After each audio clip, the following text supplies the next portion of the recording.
Hello, this is the video looking at the sixth church out of the seven in Revelation. سلام. این ویدیو درباره ششمین نامه‌ایه که در کتاب مکاشفه نوشته شده از میان اون 7 نامه. And the sixth church that gets a letter written to it by Jesus is called the church in Philadelphia. ششمین نامه‌ای هستش که عیسی به کلیسایی نوشته که اسمش از فیلادلفیه. A lot of the churches we've looked at had good points and bad points. خیلی از کتاب‌ها از اون کلیساهایی رو که تو ویدیوهای گذشته در موردش نگاه کردیم هم نکات منفی در موردشون نوشته شده بود و هم نکات مثبت. And Jesus will tell them, compliment them for the good things they've done, but criticize them and say they've got to improve if they've done bad things. و عیسی مسیح هم درباره کارهایی که خوبی که انجام داده بودن ازشون تعریف کرده بود و هم در مورد کارهای بدی که انجام داده بودند ازشون انتقاد کرده بود. But there are some churches that only have good things said about them. ولی از بین این 7 کلیساهایی هم بودن که تنها چیزی که در موردشون نوشته شده بود چیزهای خوب بود. There are two of these churches. که در حقیقت 2 کلیسا بودند. There is the church at Smyrna. یک کلیسای اسمیرنا بود. And that was the second letter out of the seven, the second church out of the seven. که دومین نامه از میان این 7 نامه‌ایه که تو این کتاب نوشته شده. And another one is this one, Philadelphia. و دومی هم همین نامه‌ایه که امروز می‌خوایم با هم بخونیم، نامه‌ای که به کلیسای فیلادلفیه نوشته شده. So Smyrna and Philadelphia are only given compliments. پس کلیساهای اسمیرنا و فیلادلفیه هر دو تنها در موردشون تعریفاتی نوشته شده. And they're two very similar churches.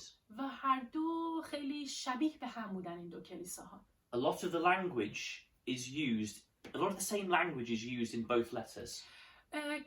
کلمات مشابهی توی هر 2 نامه تکرار شده. And they're both churches that underwent a lot of suffering. و هر 2 کلیسا هم تحت رنج و فشارهای زیادی بودن. But there is a difference between the two of them which we'll look at in this letter. ولی یک تفاوتی بین این 2 کلیسا وجود داشت که امروز توی این نامه در موردش میخونیم. But you might want to watch the talk 3, which is the letter to Smyrna, again. ولی شاید بهتر باشه که نامه‌ای که به کلیسای اسمیرنا نوشته شده بود رو دوباره بخونید و ویدئوش رو دوباره نگاه کنید. Because a lot of the lessons in there are some of the same lessons we would learn from the Philadelphian church. چون خیلی از درس‌هایی که به کلیسای اسمیرنا نوشته شده بود در کلیسای فیلادلفیه هم دوباره تکرار شده و تو نامه‌ای که به این کلیسا نوشته شده اونها هم تکرار شده و میتونیم همون درس رو بگیریم. But we won't spend as much time looking at those lessons in this letter. که دیگه توی این نامه خیلی بر روی اون نکات تمرکز نخواهیم کرد. So let's start by reading verse 7 of Revelation chapter 3. بیاین با مکاشفه باب 3 آیه 7 شروع کنیم. صفحه 1622. به فرشته کلیسای فیلادلفیه بنویس: آنکه قدوس است و حق، آنکه کلید داوود را دارد، آنکه میگشاید و کس نخواهد بست و میبندد و کس نخواهد گشود، چنین میگوید. So again, Jesus introduces himself in a specific way for this church. پس باز هم میبینیم که عیسی مسیح اینجا به این کلیسا هم خودش رو به یک حالت خاصی معرفی میکنه. He calls himself holy and true. خودش رو قدوس و حق خطاب میکنه. And he doesn't mean true as in truth, the opposite of a lie. به این منظور وقتی میگه کلمه حق رو خب به خودش نسبت داده به معنای راستی نیست، راستی که مخالف دروغ هست. The word is giving the meaning of being faithful or steadfast and sticking to what you've said. و این کلمه حق در اینجا اشاره داره بر ایماندار بودن، ثابت قدم بودن و اینکه کلامی رو که میگه عملیش میکنه. So Jesus is saying, you can trust me, I'm reliable. پس عیسی اینجوری داره بهشون میگه که میتونید به من اعتماد کنید، من قابل اعتماد هستم. He also says he holds the key of David. همینطور میگه که کلید داوود رو هم داره. If he opens something, no one can shut it. و اینکه اگر اون دری رو باز کنه هیچ کس نمیتونه اون در رو ببنده. And if he shuts something, no one can open it. و اگر اون عیسی دری رو ببنده کسی نمیتونه اون در رو باز کنه. Again, it's a way of him saying that they can trust him. What he says will happen باز هم این داره نشون میده بهشون، به یک حالت نمادین بهشون میگه که میتونید به من اعتماد کنید، چیزی رو که من به شما میگم اتفاق میفته، اتفاق خواهد افتاد. If he decides on something, no one can stop it. اگر عیسی تصمیم به کاری بگیره، هیچ کس نمیتونه جلوش رو بگیره. And the key of David quote is actually a quote from the Old Testament. و این کلید داوودی که در اینجا نقل شده داره از عهد عتیق این قسمت رو نقل میکنه. It's linked in with the promises of the kingdom of God. ارتباط داره به اون وعده‌ای که خدا درباره پادشاهی خدا داده بوده. Because he's reminding them that he is David's promised descendant who will be the everlasting king. چون با گفتن این کلام داره بهشون اون وعده ها رو یادآوری میکنه که خود عیسی است که اون پادشاه وعده داده شده به داوود هستش و پادشاه قابل اعتماده. And in this letter now we'll see why he describes himself in that way at the start. حالا توی این نامه که امروز با هم بخونیم متوجه میشیم که چرا عیسی مسیح خودش رو با چنین کلماتی به این کلیسا معرفی میکنه. So first, verse 8. آیه 8 رو میخونیم. اعمال تو را میدانم، اینک دری گشوده پیش روی تو نهادم که هیچ کس آن را نمیتواند بست. میدانم که توانت ناچیز است، اما کلام مرا نگاه داشته ای و نام مرا انکار نکرده ای. He says to them, I know you've had a hard time. پس داره بهشون میگه که میدونم که زمان سختی داشتید. He says you haven't got much strength left, so they must have been suffering something bad. و میدونم که قدرت زیادی، توان زیادی دیگه نداریم و این نشون میده که زجر و شکنجه های زیادی دیدید. But he says you've kept my word and not denied me. و بهشون میگه که ولی با این حال کلام من رو حفظ کردید، نگه داشتید و من رو منکر نشدید. So they'd suffered because of being Christians. پس به خاطر مسیحی بودنشون رنج کشیده بودن. But they'd stayed true to their faith and not given in.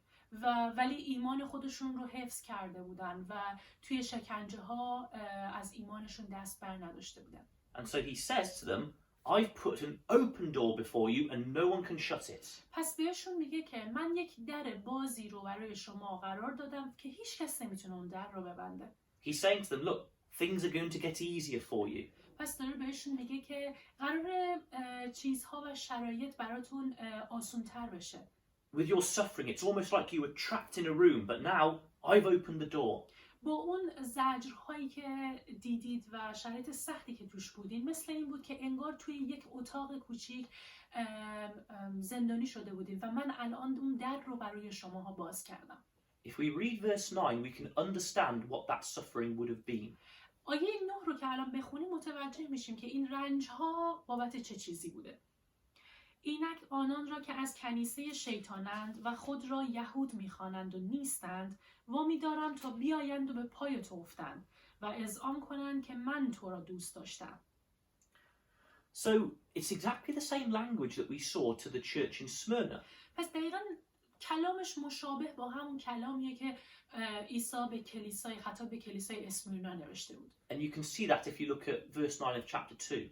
که اگر به باب 2 آیه 9 نگاه کنید متوجه میشید که این کلام ها دقیقاً شبیه به هم هستن. The Jews got these Christians into trouble. یهودی ها بودن که برای این مسیحی ها مشکلاتی ایجاد کرده بودن. So Jews had certain protections from the Roman government. یهودی ها از یک حمایت خاصی نسبت به امپراتوری روم برخوردار بودن. People in the Roman Empire were meant to worship the emperor as if he was a god. مردمانی که اون موقع اونجا زندگی می‌کردن در امپراتوری روم مجبور بودن امپراتور رو مثل خدا بپرستن. But the Jews did not have to do this. ولی یهودی ها مجبور نبودن که این کار رو انجام بدن. They had been given permission that they didn't have to do that. بهشون این اجازه داده شده بود که مجبور نبودن این کار رو انجام بدن. At first, the Romans thought that Christians and Jews were the same. اوایل رومی ها اینطور در نظر گرفته بودن که مسیحی ها و یهودی ها مثل همن. And so Christians also did not have to worship the emperor.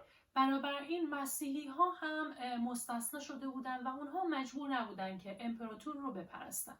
But the Jews were jealous of the Christians. They hated them. ولی یهودی‌ها به خاطر همین حسادت کردن و از مسیحی‌ها متنفر بودن. So they made sure that everyone knew that Christians were not Jews. بنابراین همه کاری می‌کردن که به همه بفهمونن که مسیحی‌ها یهودی نیستن. And so the Christians were told, you have to worship the emperor. بنابراین به مسیحی‌ها هم گفته شد که اونها هم مجبورن امپراتور رو بپرستن. And of course, this was completely opposite to how they knew they should behave. و خب مطمئناً این متفاوت بود، دقیقاً مخالف رفتارهای اونها بود، مخالف اون چیزی بود که اونها میدونستن باید اونطور رفتار کنن. And the Jews in these cities would deliberately show this to the authorities. و یهودی ها هم با قصد و هدف همین رو به قدرتمندان رومی نشون دادن. And because of this, they got the Christians a lot of persecution. و به خاطر همین ها باعث شدن که مسیحی ها با رنج ها و شکنجه های زیادی روبرو بشن. And so that's what it's talking about in verse 9 when it talks about these people who claim to be Jews but they're not. پس توی آیه 9 در مورد همین داره صحبت میکنه، کسانی که ادعا میکردن که یهودی هستن ولی در حقیقت نبودن. And Jesus actually says, but I will help you. خب بعد عیسی مسیح بهشون میگه که من به شما کمک خواهم کرد. I will make them come and fall down at your feet and admit that I love you. من کاری میکنم که همونهایی که خودشون رو یهودی خطاب میکنن بیان به پای شماها بیفتن و اظهار کنن که من شما رو دوست دارم. He would help them and save them from this problem, and it would show these Jews that they truly were loved by God, the Christians were. و عیسی مسیح گفتش که من به شماها کمک خواهم کرد و بهتون نشون میدم، به این یهودی ها نشون میدم که برگردن و به این نتیجه برسن که من شماها رو یعنی مسیحی ها رو دوست دارم. And that's why he said, I have the key of David. به خاطر همینه که عیسی گفت من همونیم که کلید داوود رو دارم. The Jews talked a lot about, their king from the line of David who would come. این یهودی ها بودن که خیلی در مورد پادشاهی قرار از نسل داوود بیاد صحبت میکردن. And Jesus reminds the Christians that he is that son of David. و عیسی مسیح به مسیحی ها یادآوری میکنه که خودشه اون پسری که قراره از نسل داوود بیاد و پادشاه بشه. He is the powerful one who can deliver them. عیسی مسیحه که قدرت داره و میتونه اونها رو رهایی بده. And so he makes them a promise in verse 10. بنابراین در آیه 10 بهشون یک وعده میده. حال که فرمان مرا به پایداری نگاه داشته ای، من نیز تو را از ساعت آزمایشی که بر کل جهان خواهد آمد تا ساکنان زمین را بیازماید در امان خواهم داشت. So he says you've already been patient in suffering. پس بهشون میگه که تا الان هم کلی شکنجه شدین و صبور بودین. Now he says that there's a time of suffering coming for the world. و داره میگه که یک زمانی هم هست که قرار فرا برسه که برای کل دنیا قرار زجرها و شکنجه هایی به دنبال داشته باشه. And he says, I will protect you from that. و بهشون میگه که من میخوام شما رو در اون زمان از شماها قرار محافظت کنم. He's saying to them, you've done enough. بهشون داره میگه که شما به اندازه کافی مشکل دیدید. I know you're exhausted and you can't take any more. میدونم که دیگه تهی شدین، قدرتتون رو از دست دادین، دیگه نمیتونید با مشکلات روبرو بشید. So I will protect you from any more suffering. بنابراین از شماها حمایت میکنم و شماها رو از مشکلات پیش رو حفظ میکنم. And in this way, the Philadelphian church was different from Smyrna. که همینجاش هستش که کلیسای فیلادلفیا رو متفاوت میکنه از کلیسای اسمیرنا. Because Jesus says to the Smyrna church, you will have suffering coming, be ready for it and endure. چون اگر یادتون باشه عیسی به کلیسای اسمیرنا گفته بود که قراره با شکنجه هایی روبرو بشین، براش آماده باشین و تحمل کنید. But he says to the Philadelphian church, you've already suffered enough. I will protect you now. ولی اینجا داره به فیلادلفیه میگه که به اندازه کافی با شکنجه ها و مشکلات روبرو شدید. دیگه ازتون حفاظت میکنم، محافظت میکنم و نمیذارم با مشکلات دیگه روبرو بشید. So it's a very comforting message to them. پس این پیامی که اینجا داره به فیلادلفیه میده خیلی دلگرم کننده است. He's saying, look, just hold on a bit longer. بهشون میگه که یه مقدار دیگه تاب بیارید. We can read verse 11. که آیه 11 رو میخونیم. به زودی میآیم، آنچه داری محکم نگاه دار تا کسی تاجت را نرباید. He says, look, I'm coming soon.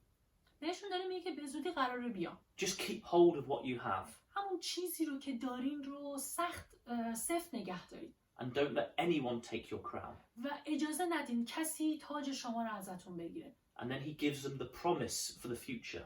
و بعد یک وعده‌ای میده که در رابطه با آینده هستش. Verse 12. آیه 12. هر که غالب آید او را ستونی در معبد خدایم خواهم ساخت و دیگر آنجا را هرگز ترک نخواهم کرد. بر او نام خدایم را و نام شهر خدایم اورشلیم جدید را که از جانب خدا از آسمان نازل می شود و نام جدید خود را خواهم نوشت. The promises that Jesus gives to each of the 7 churches are specific to them. وعده هایی رو که عیسی مسیح خطاب به هر کدوم از این کلیساها گفته متناسب بوده با خود اون کلیسا. And he tells this Philadelphian church exactly what they need to hear. اینجا هم به کلیسای فیلادلفیه دقیقاً همون چیزی رو داره وعده میده که اینها واقعاً بهش احتیاج دارن. And this promise is all about things being firm and secure. که وعده ها همش داره درباره این صحبت میکنه که همه چیز قرار ثابت باشه و در امنیت قراره باشه. He says the one who is victorious will be like a pillar in the temple of God. و میگه اون کسی که پیروز بشه و غالب بیاد بر مشکلات مثل یک ستونی میتونه در معبد خدا باشه. It's firm, it's solid, it's secure. این ستون میتونه خیلی محکم باشه، جامد باشه و کاملا امن باشه. He says, I will write on them the name of the new Jerusalem. و من بر روی اون نام اورشلیم جدید رو خواهم نوشت. The promised city of God. همون شهر وعده داده شده خدا. And he says, I will write my name on the people who endure. و من اسم خودم رو هم بر آدم‌هایی که رنج بردند خواهم نوشت. He's almost saying like he stamped them, like someone stamps their property. مثل این میمونه که انگار قراره بر روشون مهر کنه، مثل یک سندی که مهر بشه و به نام اونها بشه. He's saying to them, trust in me, you are mine, I will protect you. پس داره بهشون میگه که به من اعتماد کنید، شما مال من هستین و من از شماها حمایت میکنم. And this is what that church needed to hear. و دقیقاً این کلیسا هم به همین احتیاج داشتن همین کلام رو بشنون. They'd suffered so much. اونها به اندازه کافی رنج کشیده بودن. And every part of this letter is to help them to endure. و هر جای این نامه رو که ببینیم همش داره به اونها کمک میکنه که تاب بیارن توی این مسیر. To say your relief is coming soon, just hold on a bit longer. فقط داره بهشون میگه که آزادیتون، رهاییتون به زودی فرا خواهد رسید. فقط یک مقدار دیگه تحمل کنید. Now, the main lesson about this is about being able to endure suffering. درس اصلی که میتونیم از این قسمت بگیریم اینه که بتونیم در مشکلات و رنج‌ها تاب و تحمل بیاریم. But it's a slightly different lesson than the one from Smyrna. ولی درسی که میتونیم از اینجا بگیریم یه مقدار متفاوت از اون درسیه که از کلیسای اسمیرنا گرفتیم. With Smyrna, we focused a lot on how it is required sometimes to suffer for Christ. توی کلیسای اسمیرنا بیشتر در مورد این تمرکز داشتیم که اگر در نام مسیح میخوای ادامه بدی باید با مشکلات روبرو بشی و به خاطر مسیح این مشکلات پیش روی تو قرار خواهد گرفت. And we should be willing to make that sacrifice. و ما هم باید با میل و رغبت با این چیزها روبرو بشیم و خودمون رو فدای مسیح کنیم. And that is all true. که همه اینها هم درسته. But the lesson from Philadelphia is different. ولی درسی که از کلیسای فیلادلفیه میگیریم متفاوته. This lesson shows us that Jesus and God know when we can't take any more. تو این نامه درسی که میگیریم اینه که عیسی و خدا میدونن که ما دیگه نمیتونیم تحمل کنیم، توانش رو دیگه نداریم. When Paul wrote to the Corinthians, he told them that God would never test them beyond what they could handle. وقتی پولس داشت نامه‌ای که به قرنتیان مینوشت در اون نامه گفتش که خدا هیچ وقت بیشتر از تحمل و توان کسی اون رو آزمایش نمیکنه. And this is like what Jesus is saying here. که اون کلام دقیقاً مثل همین چیزیه که عیسی داره تو این نامه به فیلادلفیه میگه. So I think this can give us confidence. بنابراین به نظر من این موضوع میتونه به ماها اعتماد به نفس بده. If we find ourselves suffering because of being a Christian, این موضوع میتونه به ما اطمینان بده اینکه اگر به خاطر مسیحی بودن برامون سخته که با رنج‌ها و مشکلات روبرو بشیم and maybe we are finding our life very hard, و اگر زندگی برای ما خیلی سخت پیش میره، we can have confidence and comfort that Jesus trusts us enough that we can suffer this much. میتونیم اطمینان حاصل کنیم و میتونیم دلگرم باشیم که عیسی مسیح به ما اطمینان داره و میدونه که ما میتونیم در این مشکلات تاب بیاریم. If we are going through something, Jesus knows that we can handle it. اگر ما با مشکلاتی روبرو میشیم، عیسی میدونه که ما میتونیم این مشکلات رو اداره کنیم و پشت سر بگذاریمشون. And so this should give us the confidence to dig deep and keep going. پس اینها همه باعث میشه که ما اطمینان به دست بیاریم، دلگرم بشیم و با این حس دلگرم کننده ادامه بدیم توی مسیر. Because Jesus wouldn't let us go through this if we couldn't overcome it. چون مطمئناً اگر نمیتونستیم با این مشکلات روبرو بشیم و اگر نمیتونستیم غلبه کنیم برشون، مطمئناً عیسی مسیح ما رو با اونها روبرو نمیکرد. So yes, suffering may come. پس بله، مشکلات ممکنه به وجود بیاد تو زندگی. Sometimes we suffer because we are Christians. بعضی وقتا به خاطر مسیحی بودنمون ممکنه رنج بکشیم. So if we're finding it hard, پس اگر سخت هست برامون این شرایط، let's gain comfort that Jesus knows we can overcome the suffering we're going through. بیاین مطمئن باشیم که اطمینان حاصل کنیم که عیسی میدونه که ما میتونیم بر مشکلات غلبه کنیم و بیش از اندازه ما رو با مشکلات روبرو نمیکنه. And let's keep going and endure because of him. و بیاین همینطور ادامه بدیم توی این مسیر، بیاین تاب بیاریم، تحمل کنیم به خاطر عیسی مسیح. Knowing that he's promising us that great and secure reward in his kingdom. بدونیم که عیسی مسیح یک وعده بزرگ به ما داده که اون وعده بزرگ یک چیز خیلی امن و دلگرم کننده است، یک چیز خیلی محکم در پادشاهیشه. And that if he has opened a door for us, no one can shut it. و اگر عیسی دری رو برای ما باز کنه، هیچ کس نمیتونه اون در رو ببنده. And of course, the letter ends with the same promise, the same message in verse 13. و این نامه باز هم با همون پیامی که همیشه گفته میشد تموم میشه که آیه 13 هستش.